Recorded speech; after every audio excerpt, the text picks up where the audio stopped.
பின்பு அவர் பன்னீர் வரையும் தம்மிடத்தில் அழைத்து, இதோ எருசலேமுக்குப் போகிறோம், மனுஷகுமாரனை குறித்து தீர்க்கதரிசிகளால் எழுதப்பட்டவைகள் எல்லாம் நிறைவேறும்.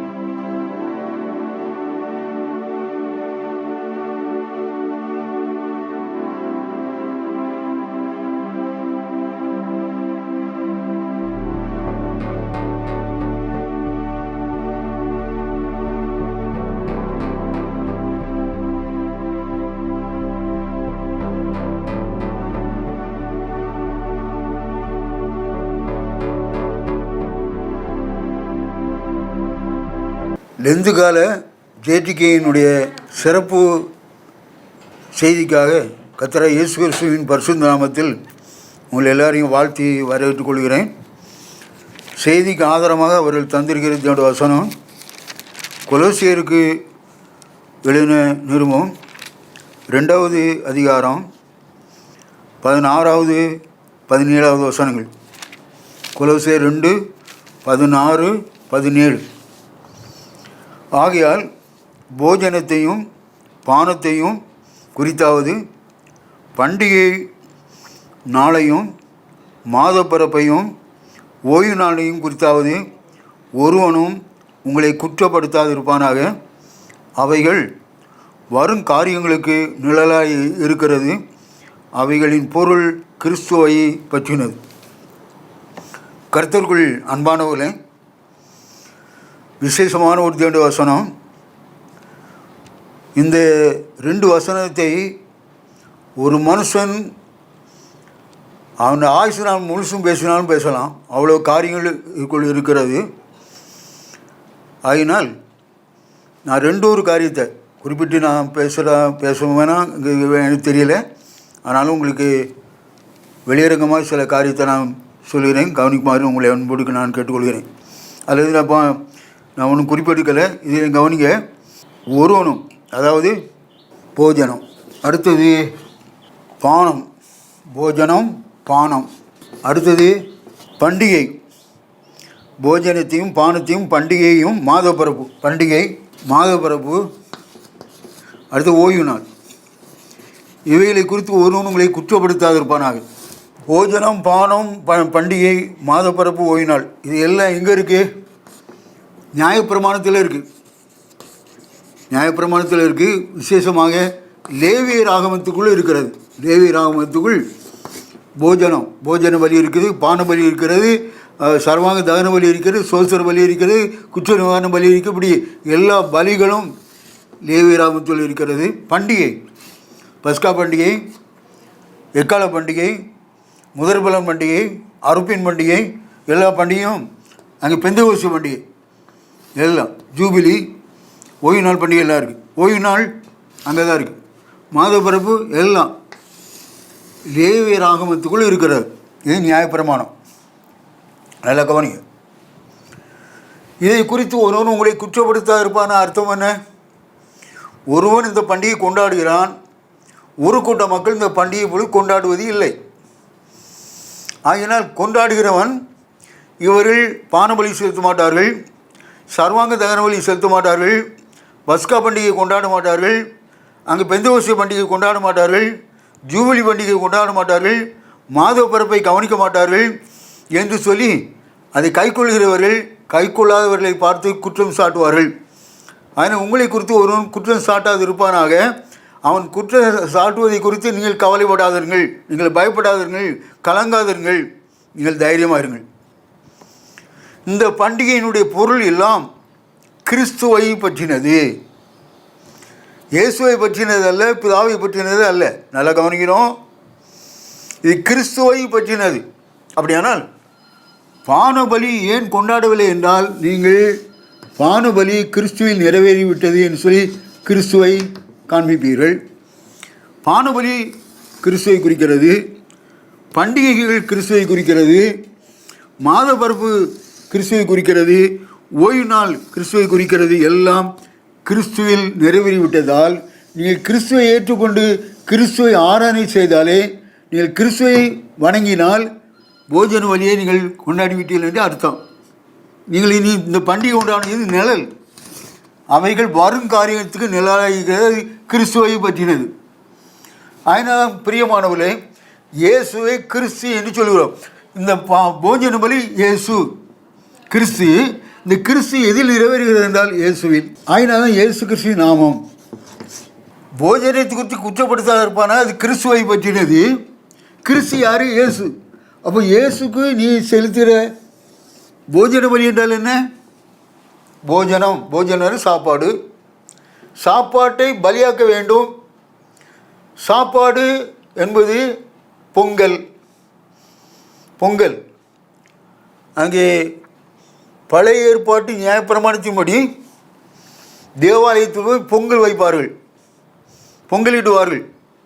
அது போஜன பலி, பான பலி, திராட்சை ரசம். அங்கே இப்படிப்பட்ட குடிக்கிறதை தேவனுக்கு பலியாக கொடுக்கிறது. அடுத்தது மாத பிறப்பு பண்டிகை. லேவியராகமம் 23ஆம் அதிகாரத்தில் பண்டிகைகள் எல்லாம் வருகிறது. லேவியராகமம் 1ஆம் அதிகாரத்தில் எல்லா பலி 7 பலிகள் வருகிறது. அங்கு 7 பண்டிகை வருகிறது. பஸ்கா பண்டிகை, முதற்பலன் பண்டிகை, அங்கே அறுவடையின் பண்டிகை என்று சொல்லி 7 பண்டிகைகள். பெந்தெகோஸ்து பண்டிகை, அங்கே ஓய்வு நாள் பண்டிகை, ஓய்வு நாளிலே ஓய்வு நாள் பண்டிகை, 50ஆவது நாள் பெந்தெகோஸ்து பண்டிகை, அங்கே 7வது வருஷம் விடுதலையின் வருஷம் பண்டிகை, 50வது வருஷம் ஜூபிலி பண்டிகை. ஜூபிலி என்றால் கிறிஸ்து. அந்த ஜூபிலிக்கும் கிறிஸ்துக்கு என்ன சம்பந்தம்? ஜூபிலியில் 50வது வருஷம் எல்லாருக்கும் விடுதலை. அந்த விடுதலை எப்படி? இயேசு கொடுக்கிற விடுதலை.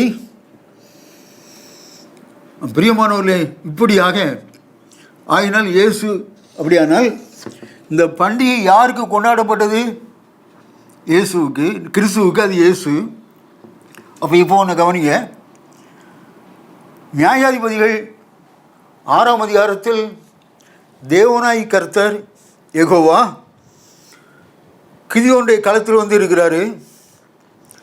வந்திருப்பது தேவன் இறங்கி வந்திருக்கிறார். கர்த்தர் இயேசு தான் அங்கு செலஸ்டியல் பாடியில் வந்திருக்கிறார்.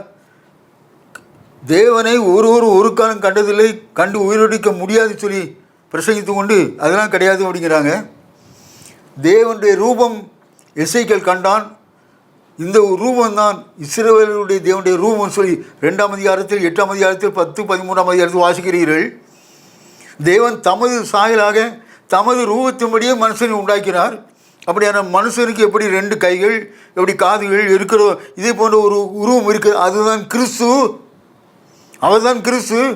கிறிஸ்து என்னென்னைக்கும் இருக்கிறார். யோவான் 12 இவரை கிறிஸ்துன்னு சொன்னாங்க. இவனுக்கு இன்னும் 50 வயது ஆகவில்லையே. கிறிஸ்து என்னென்னைக்கும் இருக்கிறன்னு சொல்லி வாசிக்கிறோமே. என்னென்னைக்கும் இருக்கிற கிறிஸ்து தான் மரியாளுடைய கர்ப்பத்தில் ரத்தம் சிந்தையில் நம்ம பாவமன்னிப்பு இல்லாதபடினாலே ரத்தம் சிந்துபடியாக வருவதற்காக அது மரியாளுடைய கர்ப்பத்துக்குள் வந்து தேவ ரத்தம். அது மனுஷனுடைய ரத்தம் அல்ல, மரியாளுடைய ரத்தம் அல்ல, யோசேப்பின் ரத்தம் அல்ல. அதை குறித்து தனியாக பேசணும்.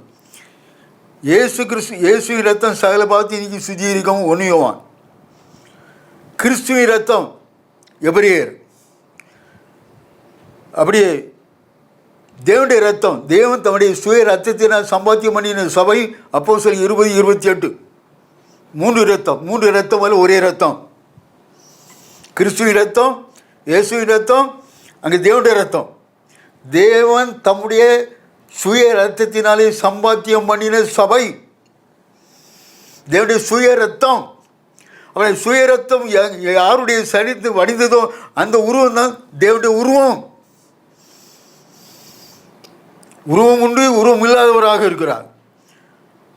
முச்சடியில் பேசும் உருவம் இல்லாதவராக பேசினார். அக்னி ஸ்தம்பமாய் பேசினார். கிதியோனோடு செலஸ்டியல் பாடியில் பேசினார். அவர் கிறிஸ்து. கிறிஸ்து வேறு, இயேசு வேறு அல்ல. கிறிஸ்து வேறு, பிதா வேறு அல்ல. அதனால தான் இதே கொலோசியர் 2ஆம் அதிகாரத்தில் வாசிக்கிறேன் கவனிங்க. அப்படி இருதயங்கள் தேற்றப்பட்டு அவர்கள் அன்பினால் இணைக்கப்பட்டு அவர்களை தேற்றப்பட்டு அவர்கள் இணைக்கப்பட்டு அந்த அவர்களுங்கிறது யாரு? ஒரு கூட்டம் இணைக்கப்படலை, ஒரு கூட்டம் இணைக்கப்பட்டு இருக்கிறது. இணைக்கப்பட்டவர்கள் பண்டிகை கொண்டாடலை. இணைக்கப்படாதவன் பண்டிகையை குறித்து அவன் பண்டிகை கொண்டாடுதான். பிரியமானவர்களே, ஒரு ஊருக்குள்ளே ஒரு கிராமத்தில் ஒரு 2 வீட்டுக்காரங்க ரசிக்கப்பட்ட அனுபவத்தில் இருந்தாங்கன்னா மற்றவெல்லாம் கோயிலில் சரி அதான் இருக்கட்டு. நீங்கள் கோயிலில் கிறிஸ்மஸ் அன்னைக்கு அங்கே ஸ்பீக்கர் கட்டுறதும் அலங்காரம் பண்ணும் பண்ணிக்கிட்டு இருக்கீங்க. அப்போது இயேசு வாரார். உலகப்படி பேசும். ஒரு வீட்டுக்கு பெண்ணை தேடி மாப்பிள்ளை வர மாதிரி அந்த வீட்டுக்கு வந்து இருந்து பேசிக்கிட்டு இருந்துச்சுல, எம்மா பொண்ணை கூடுங்கன்னு பெண் மாப்பிள்ளை வீட்டுக்காரங்க கூப்பிடுவாங்க. பொண்ணு அவங்க வீட்டு பொண்ணு இப்போ தான் அங்கே சோறு பொங்கி மண் வீடு கட்டி விளையாடி இருக்கான்னா அது மணவாட்டியா? மணவாட்டி தகுதியா? கர்த்தருடைய வரைய நேரத்தில் கோயிலுக்கு கோபுரத்தில் என்ன போட்டாலாம் வைக்கலாம், இது போட்டுக்கிட்டு இருக்குச்சு. அவர் மணவாட்டியா? வளரலை பொண்ணு. அவர்கள் இருதயங்கள் தேற்றப்பட்டு அவர்கள் தேவனுக்கும் கிறிஸ்துக்குரிய ரகசியத்தை அறிந்து கொள்கிற உணர்வின் பூரண நிச்சயத்தினுடைய எல்லா ஐஸ்வர்யத்திற்கும் பங்காளிகள் ஆக வேண்டும் என்று இப்படி நான் விரும்புகிறேன். நீங்கள் பிதாவுக்கும் கிறிஸ்துக்கும் உள்ள ரகசியத்தை அறிய வேண்டும். இது பிதாவுக்குரிய பண்டிகை. இது கிறிஸ்துவை பற்றினது. அந்த தேவனுக்குரிய பண்டிகை அது கிறிஸ்து. அந்த கிறிஸ்து யார்? இயேசு தான் கிறிஸ்து. அப்போ இந்த தேவன் யார்? யெகோவா யார்? மோசையோடு பேசினது யார்? நாளை எண்ணி ஓய்வு நாள், 7ஆம் நாள் ஓய்வு நாள், வருஷமாக எண்ணு 7 ஓய்வு நாள், 50ஆம் நாள் பெந்தேகோஸ்து பண்டிகை. இந்த பண்டிகை யார்? இயேசு. இந்த பண்டிகை யார்? கிறிஸ்து.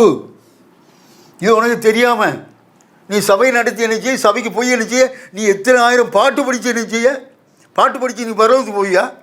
இந்த ரகசியம் தெரியுமா? ரகசியம் தெரியாமல் கர்த்தருக்கு ஊழியம் செய்து பிரயோஜனமே கிடையாது. வேணா வாசிவிடுங்க. மத்திய 7:22 வாசிங்க. ஆண்டவரே, நாங்கள் உங்களுடைய நாமத்தாலே அநேக அற்புதங்கள் செய்தோம், அநேக அடையாளங்கள் செய்தோம், வியாதியை சரி குணமாக்கிறோம், அந்நிய பாஷை பேசுகிறோம், திருசம் சொன்னோம். சோமில் நீ வந்தாங்க, உன் வீட்டுக்குள்ளே இப்படி ஒரு தகராறு இருக்குது, ஆயினாலும் உன் வீட்டில் இப்படி வியாதி இருக்குது, துன்பம் இருக்குது, கஷ்டம் இருக்குது, இப்படியெல்லாம் சொல்லி அவர்களை முன்னைக்கு நடத்தணுமே. உங்களை நான் ஒரு காலம் அறியவில்லை. வரம் என்பது வேறு, பரிசுத்தம் என்பது வேறு, தேவனுடைய ராஜ்யம் என்பது வேறு, தேவனுக்குரிய ரகசியம் என்பது வேறு. ஆகினால் கர்த்தருக்குள் அன்பானவர்கள், இந்த காலத்தில் ஆகிலும் உன் சமாதானத்துக்கு ஏற்றவரை அறிந்திருந்தால் உனக்கு நலமாக இருக்கும்னு சொல்லி ஆயுதான் இயேசு சொன்னார். ஆம், கர்த்தருக்குள் அன்பானவர்களே, பிதாவுக்கும் கிறிஸ்துவுள்ள ரகசியம் தெரியாமல் நீ ஊழியம் செய்து பிரயோஜனமே இல்லை. நீ எத்தனை அங்கி போட்டாலும் பிரயோஜனம் இல்லை. நீ இப்போ சர்ச்சில் இவ்வளோ பண்டிகை நீங்கள் கொண்டாடுவீங்க. அந்த பண்டிகையின் பொருள் என்ன? கிறிஸ்துவை பற்றினது. கிறிஸ்து யார்? இயேசு. அப்போ அந்த பண்டிகை கொண்டாடி சொன்னது யார்? நியாயப்பிரமாணத்தை எழுதினது யார்? நியாயப்பிரம முறைமுடி தசமாக செலுத்தணும் நாங்கள் கடனாளி ஆக்கினார் யார்? ஆசாரிய ஊழியம் செய்ய சொன்னார் யார்? ஆசாரியன் யார்? இவர் ஆரோனுடைய முறைமையின்படி ஆசாரியனா இல்லாமல் மெல்கிசேதேக்கு முறைமையின்படி ஆசாரியரானார். இதுதான் இந்த ரகசியம். இந்த பண்டிகையின் பொருள் கிறிஸ்துவை பற்றினது. கிறிஸ்து இயேசு தேவன். இவர் இந்த பண்டிகை கொண்டாடுவதற்கான ஆசாரியன் ஆரோனுடைய குடும்பத்தார், லேவி குடும்பத்தார். இது பண்டிகை மனுஷனால் கொண்டாடப்படுகிற பண்டிகை, மனுஷனுக்காக கொண்டாடப்படுகிற பண்டிகை, அந்த நியாயப்பிரமாணத்தினால் கொண்டாடப்படுகிற பண்டிகை. ஆனால் இந்த ஜூபிலி பண்டிகை என்றால் என்ன? 50வது வருஷத்தில் என்ன பண்டிகை? ஜூபிலி. அந்த ஜூபிலி பண்டிகை அன்னைக்கு தான் அப்போஸ்தலர் 2ஆம் அதிகாரம் நிறைவேறுகிறது.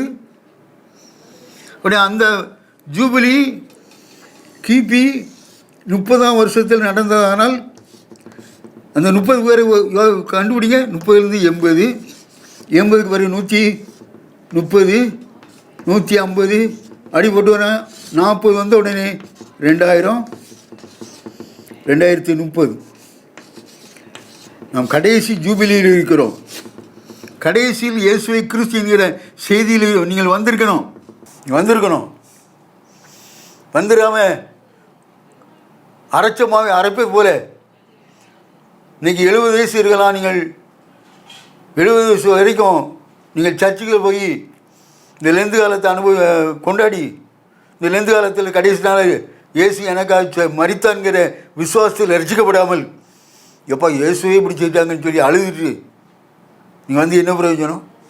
அவைகளின் பொருள் கிறிஸ்துவை பற்றினது. பிரியமானவர்களே, இப்பொழுது ஒரு வசனத்தை வாசிக்கிறேன், கவனிங்க. 1 பேதுரு 1வது அதிகாரம், இதுதான் கீ. இதை வச்சுக்கிட்டு நீங்கள் பைபிளை படிங்க. இதை வைத்து கொண்டு பிதாவுக்கும் கிறிஸ்துவுல ரகசியத்தை தேடுங்க. அப்படி இல்லாமல் நீங்கள் வேதத்தை படித்து பிரயோஜனமே இல்லை. 1 பேதுரு 1:10-11 உங்களுக்கு உண்டான கிருபையை குறித்து. உங்களுக்குங்கிறது யார்? யூதர்கள். அதில் கவனிங்க, இது அழிச்சிருந்தேன். உங்களுக்குங்கிறது யூதன். உங்களுக்கு உண்டான கிருபையை குறித்து தீர்க்க தரிசனம் சொன்ன தீர்க்கதரிசிகள். யூதருடைய காலத்தில் தரிசனம் சொன்னது யார்? தீர்க்கதரிசிகள் யார்? யூத தீர்க்கதரிசிகள். எல்லாருமே யூத தீர்க்கதரிசிகள் தான். யோபு மட்டும்தான் யூதன் அல்லாத தீர்க்கதரிசி. வேத புஸ்தகத்தில் யூதன் அல்லாத ஒரு புஸ்தகமும் யூதனால் எழுதப்படாத ஒரு புஸ்தகம் உண்டானால் அது யோபு புஸ்தகம். எஸ்தர் உள்ள எஸ்தர் இருக்கா? மொர்தெக்காய் இருக்கா? எழுதப்பட்ட சரித்திர புஸ்தகம். யோனா, கவனிச்சுடுங்க. உங்களுக்கு உண்டான கிருபையை குறித்து உங்களுக்கு தீர்க்கதரிசனம் சொன்ன தீர்க்கதரிசிகள். யூதனுக்கு தீர்க்கதரிசனம் சொன்ன தீர்க்கதரிசிகள் யார்? ஏசாயா, எரேமியா, எசேக்கியேல், இவர்கள் தீர்க்கதரிசனம் சொன்னாங்க. அப்போ இப்போது இந்த வசனத்தை ஒரு ஆயுசு பூரா பேசலாம். இன்றைக்கி நான் ஒரு காரியத்தை மட்டும் பேசுகிறேன். இன்னும் இதுக்குள்ளே 2 காரியம் இருக்குது. அதை வேணால் குறிச்சுக்கிடுங்க. 1 பேர் இது 10-11. அடுத்தது 2 பேர் 1:20-21. அடுத்தது அங்கே 2 தீமோத்தேயு 3:16. இந்த 3 இதே ஒரே காரியத்தை பேசும். முடிஞ்சால் எனக்கு வாரம் இல்லாட்டா நான் இதில் மட்டும் முடிச்சுவிடுவேன். கவனிங்க, யூதனே உங்களுக்கு உண்டான கிருபையை குறித்து தீர்க்கதரிசிகள். நல்லா கவனிங்க. ஏசாயா எடுத்துடுங்க. ஏசாயா உங்களுடைய தீர்க்கதரிசி. உங்களுக்கு யூதனாய் உங்களுக்கு தீர்க்கதரிசனம் சொன்ன தீர்க்கதரிசியாகிய ஏசாயா கிறிஸ்துவின் ஆவியினாலே. கிறிஸ்துவின் ஆவி அது அவன் சொன்னது அல்ல. யார் சொன்னது அல்ல? ஏசாயா சொன்னது அல்ல. ஏசாயாவுக்குள் இருந்து பேசின கிறிஸ்து. யார் கிறிஸ்து? இயேசு ஆவியாய், கிறிஸ்துவின் ஆவியாய் ஏசாயாவுக்குள் இருந்தார். ஏசாயாவுக்குள் இருக்கும் பொழுது இந்த தீர்க்கதரிசனம் சொல்லும்போது 53ஆம் அதிகாரத்தை சொல்கிறார். 53ஆம் அதிகாரம். 53ஆம் அதிகாரத்தில் நல்லா கவனிங்க. இப்போது நான் முடிக்கக்கூடிய அளவுக்கு நான் இதை முடித்ததுக்கு மேலே எனக்கு நேரம் இல்லை. 53ஆம் அதிகாரத்தில் 4ஆம் வசனத்தில் அவர் தாமே நம்முடைய பாடுகளை ஏற்றுக்கொண்டு நம்முடைய துக்கங்களை சிலுவை அங்கே சுமந்தார் சொல்லி நான் 53:4 வாசிக்கிறோம். ஏசாயா 53:4 வாசிக்கிறேன். கவனிங்க. மெய்யாகவே அவர் நம்முடைய பாடுகளை ஏற்றுக்கொண்டு நம்முடைய துக்கங்களை சுமந்தார். மெய்யாகவே அவர் நம்முடைய பாடுகளை ஏற்றுக்கொண்டு நம்முடைய துக்கங்களை சுமந்தார். ஏசாயா 53:4 அவர் தாமே நம்முடைய பாடுகளை ஏற்றுக்கொண்டு நம்முடைய துக்கங்களை சுமந்தார். அப்படியான பிரியமானவர்களே, ஏசாயா 53:4 வாசிக்கிறோம். இது இந்த 53ஆம் அதிகாரத்தை சொன்னது யாரல்ல? ஏசாயா அல்ல. ஏசாயா மனுஷன். ஏசாயா மனுஷன். இங்கே அது மூளை.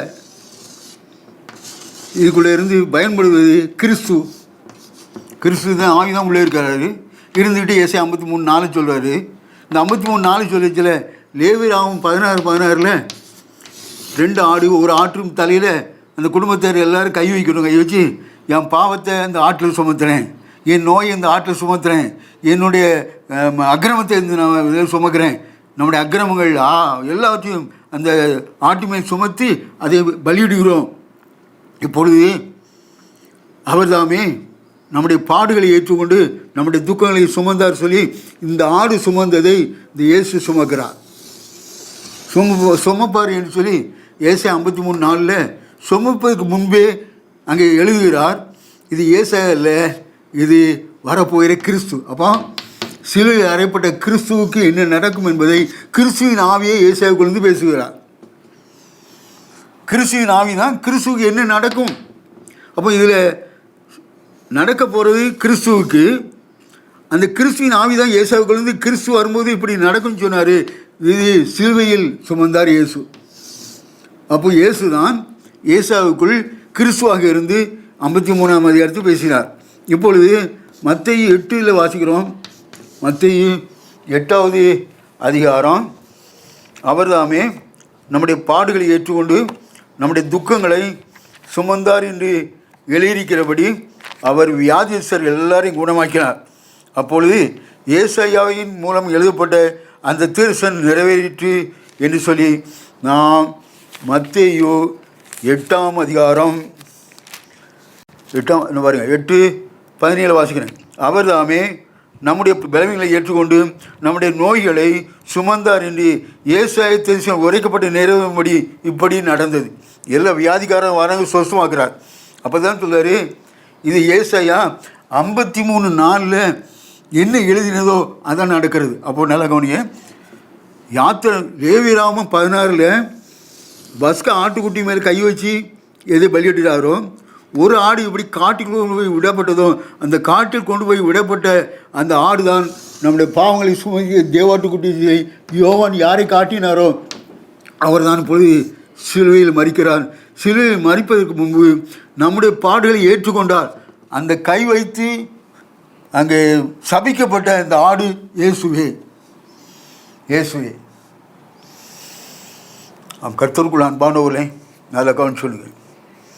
இனிமேல் எவரே இருக்குவாங்க, எவரே வேணாம் அதை வாசு காட்டியும் முடிச்சிருந்தேன். இது பேசணும் மணிக்கணக்கு மாதக்கணக்கு என் ஆயுசு பூரா எனக்கு இந்த செய்தி பேச முடியும். எவரே 8:7 வாசிக்கிறேன். அந்த முதலாம் உடன்படிக்கை பிழை இல்லாதிருந்தால் 2ஆம் உடன்படிக்கைக்கு இடம் வேண்டுவதில்லை. அவரை குற்றப்படுத்தி அவர்கள் அதை வச்சு 13ஆம் வசனம் வாசிக்கிறேன். புது உடன்படிக்கையின் என்று அவர் சொல்லுகிறதினாலே முந்தினதை பழமையாக்கினார். அது நாள்பட்டதும் இருக்கிறது, உருவழிந்து போகிற காலம் சமீபமாயிற்று. முதலாம் உடன்படிக்கையில் பிழை இருக்கிறது. முதலாம் உடன்படிக்கை பூரணமாக்கி இருக்குமானால் 2ஆம் உடன்படிக்கை தேவையில்லை. ஆகவே இந்த 2ஆம் உடன்படிக்கையில் இயேசு பலியாகிறார். இந்த பண்டிகை, ஓய்வு நாள், மாத பிறப்பு, போஜன பலி, சர்வாங்க தகன பலி, பான பலி இவைகளில் குற்றம் இல்லாமல் இருக்குமானால் இயேசு சிலுவையில் மரித்திருக்க வேண்டாம். இதில் குற்றம் இருக்கிறது, இது போதாது. ஆகினால் இது வேண்டாம். பழைய உடன்படிக்கை அவருக்கு இல்லாமல் ஆக்கி அதுதான் சொன்னது. சிலுவையில் முடிஞ்சு போச்சு. எல்லாம் பழைய உடன்படிக்கை முடிஞ்சு போச்சு. புதிய உடன்படிக்கையின் மத்தியஸ்தரானார். அதனால் கர்த்தருக்குள் அன்பானவர்களே, இயேசுவே மெய்யான தேவன் என்று ஏற்றுக்கொண்டு ஒரே ஒரு ஆராதனை உண்டு, அது ஒருவருக்கு தான். உன் தேவனாய் கர்த்தனை என்ன என்று வேறு ஆராதனை கிடையாது. பிசாசுகிட்ட போய் மத்திய 4 இயேசு சொன்னார், உன் தேவனாய் கர்த்தர் ஒருவரை பணிந்து கொண்டு அவர் ஒருவருக்கே ஆராதனை செய். ஒரே ஒரு ஆராதனை, ஒரே ஒருக்கு தான் ஸ்தோத்திரம். 3 ஸ்தோத்திரம் அல்ல, பிதாவுக்கு ஸ்தோத்திரம், குமாரனுக்கு ஸ்தோத்திரம், பரிசுத்தாவிக்கு ஸ்தோத்திரம், 3 ஆராதனை. ஒரே ஆராதனை. பிதா, எந்த பிதாவுக்கு ஆராதனை? ஆபிரகாமே எங்களுடைய பிதா. நீங்கள் உங்கள் பிதாவாகிய பிசாசனால் உண்டானவர்கள், அவனுக்கு ஆராதனை. அவனுக்கு பிதாவுக்கு தோத்திரம் ஓடிய யாருக்கு தோத்திரம்? ஆபிரகாமுக்கா சாத்தானுக்கா? நீ சொல்ல எல்லாரும் சொல்லிக்கிட்டு இருக்காங்க. ஊழியக்காரன் நீ சொல்லுகிறார், பிதாவுக்கு தோத்திரம் சொல்லுதா எல்லாரும் சொல்லலாம். அவனுக்கு தெரியாது பிதா யாருன்னு தெரியாது. நீ 3 ஆராதனை செய்யும்படியாக தோத்திரம் சொல்ல எப்படி? பிதாவுக்கு தோத்திரம், குமாரனுக்கு தோத்திரம், பரிசுத்தாவிக்கு தோத்திரம். பரிசுத்தாவிக்கு ஆவியானவரே ஆவியானவர் பாடிய எந்த ஆவியானவர்? எல்லோரும் தான் ஆவி. செத்தாவி இருக்குது, பிசாசின் ஆவி இருக்குது, தேவாவி இருக்குது, கிறிஸ்துவின் ஆவி இருக்கிறது, பரிசுத்தாவி இருக்குது, இயேசுவின் ஆவி இருக்குது. ஆவிகளின் பிதாவாகிய தேவன். எபிரேயர் 13:7. ஆராதனையை குற்றப்படுத்தாதீர்கள், ஆராதனையை அங்கே தீட்டுப்படுத்தாதீர்கள். ஜெபம் செய்வோம். எங்கள் கர்த்தராகிய ஆண்டவரே, உன்னதமான தேவனாய கர்த்தர் இயேசுவே, இயேசுவாகிய உம்மை நாங்கள் ஆராதனை செய்யும்படியாக ஆராதனை ஸ்தலம் என்பது எது என்று ஆண்டவரே, பரலோகத்தில் ஆராதிக்கப்பட்டவரே பூமியில் ஆராதிக்கப்பட வேண்டும். ஆண்டவரே, பரலோகத்தின் சிங்காசனம் ஒன்றே ஒன்று, அதில் இருக்கிறவர் தான் ஆராதனைக்குரியவர். அவரையே நாங்கள் ஆராதித்து ஆண்டவரே பிசாசை எதிர்த்து நிற்க தந்து பலத்திற்காக சோத்திரம் அப்படியே கேட்டவரையும் பலப்படுத்தும். ஆசீர்வதி. இயேசு கிறிஸ்து நாமத்தில் பிதாவே, ஆமென். கர்த்தர் ஆசீர்வதிப்பாராக.